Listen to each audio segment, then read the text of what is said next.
the sacred house to Jerusalem. Through the seven heavens did he ascend to the love divine beyond where all went. Send peace on him and his family. All the prophets, Adam to Jesus Christ, came to honor him and to pray behind. One from whose lamp they had received their light. Send peace on him and his family. And the gates of heaven so high and strong opens joyfully for the one called upon.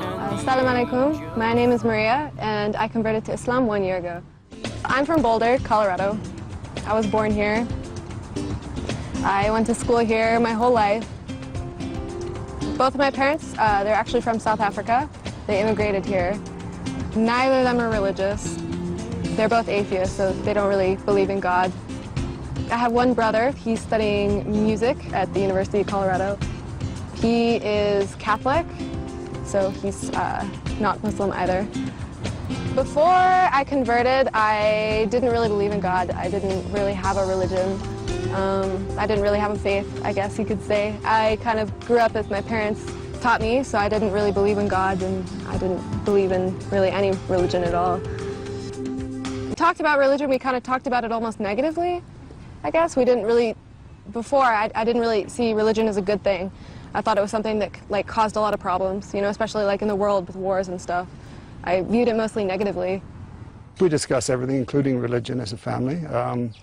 We have done since they were small, and we are not against religion at all. Just because we don't have faith does not mean we're against it. And we've always said to them, they must find their own way and their own interests, their own path, and their own convictions. And we've never stood in the way of them doing that. I guess I first learned about Islam about maybe 2 years ago. When I met my fiancé, we didn't really talk about religion. I didn't think about him in the sense of being a Muslim or being very religious. I guess I just thought of him as being like a really like noble and like kind-hearted person. He was one of the best people that I've ever known, like of such good character. And I guess when I thought about him, I didn't think about those qualities being because of Islam. I just thought they were because of him. But the more I thought about it and the more I realized that, you know, maybe these things, maybe these good things about him were because of Islam, you know. Maybe because he was a Muslim, he actually ended up being like more kind-hearted and more open. He was a wonderful guy. I mean, we accepted him into our family and into our hearts right away. He was making his own path. He was studying biomedical mechanical engineering. And at the time, he was driving from Boulder to Arizona, and he was actually killed in a car crash. And so that was when it was my first real experience with death. And that was really what inspired me to like look more into Islam, is because I just knew that there had to be more to him just dying. Like, he couldn't just die. Like, there had to be like a reason, or not even a reason, but like there had to be some like higher power that was like dictating this. So I read the Quran, and I read a lot of books, and I talked to a lot of people. And eventually I remember one day I was reading the Quran. It was maybe 2 months after he died. And I was reading the Quran, and it all kind of like clicked for me. I just had this moment where it all made sense. Everything that I was reading, and everything that I knew, and everything about him, and everything about this whole situation, really. I just came to a point where I just knew that it was right. وبعد أن قرأت ماريا هذه الآيات من كتاب الله، قررت أن تعتنق الإسلام. إن في هذا لبلاغا لقوم عابدين وما أرسلناك إلا رحمة للعالمين قل إنما يوحى إلي أنما إلهكم إله واحد فهل أنتم مسلمون. Indeed, in this is a message for people who worship. We did not send you except as mercy to mankind. Say, "It is revealed to me that your God is one God." Are you going to submit? I guess the first time I said the Shahada, like, I was by myself. It was, you know, that point where I realized that everything made sense. And that's when I first said it was by myself, you know, really. I mean, that's when I first felt it. Later I did, when I ended up talking about it with some of my Muslim friends, they convinced me to go to Denver, because there's a sheikh in Denver that I went and I talked to, and you know, I talked with him, and he kind of made sure that this is what I really wanted to do. You know, he wanted to make sure that I wasn't doing it for somebody, that I wasn't doing it for my fiance. You know, and when he, you know, when we talked about this, and I told him, yes, you know, this is for myself. You know, I said the Shahada with him and with two other of my friends, you know, like as witnesses. I didn't ever really talk too much about it with my parents, you know, just because I know that they weren't really keen on religion. I think the first time they realized that I was really getting serious was the last Ramadan, and I fasted, you know, for the whole Ramadan. It was my first Ramadan. It was really hard, but you know, I did it, and that's when they kind of realized, oh, she's serious, you know. They're like, wow, she's really not eating all day.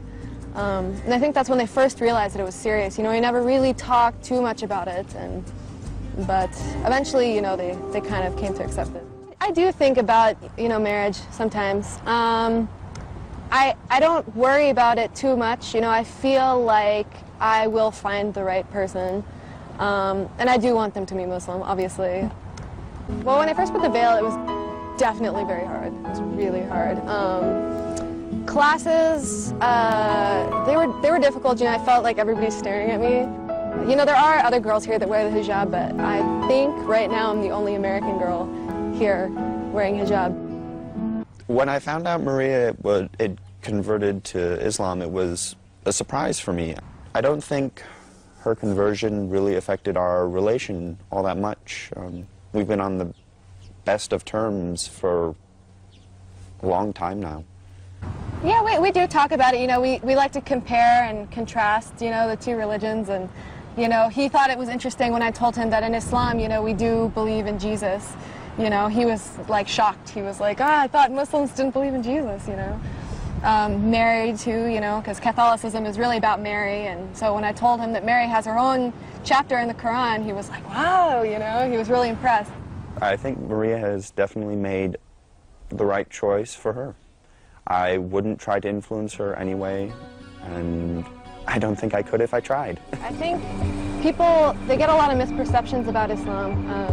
The media, newspapers, TV, like, they all portray Islam in a very negative way. You know, you never see a Muslim being a good person. You know, you always hear about, you know, terrorists or extremists. You know, you never hear about the good things that Muslims do. And I don't think people know enough. Like, I really don't. Like, before I converted, I knew almost nothing about Islam, you know. And, you know, we weren't taught this in schools, university, nothing, you know. So I really had to learn it all on my own. And most people just never learn. So I think they just don't know a lot. And, you know, the media just portrays Islam in such a negative way. It makes it difficult. My message to other people would be just to look at other people like they are yourself. You know, just know that not all Americans fit the stereotypes that you see on TV. I would say that most of America does not think about Islam in the way that you might think. We do see, some people do, anyways, do see Islam not as a bad thing. I remember we ended up calling my grandma, you know, just to say hi, you know, how are you? We're together, we were thinking of you, that kind of a thing. And so I remember she was talking to me on the phone, and she said, now Maria, you know, you shouldn't turn into any of those Muslims because, you know, they're just, you know, they're so oppressive and they treat their women so poorly. And I remember I just said, yes, Grandma, yes, whatever you say.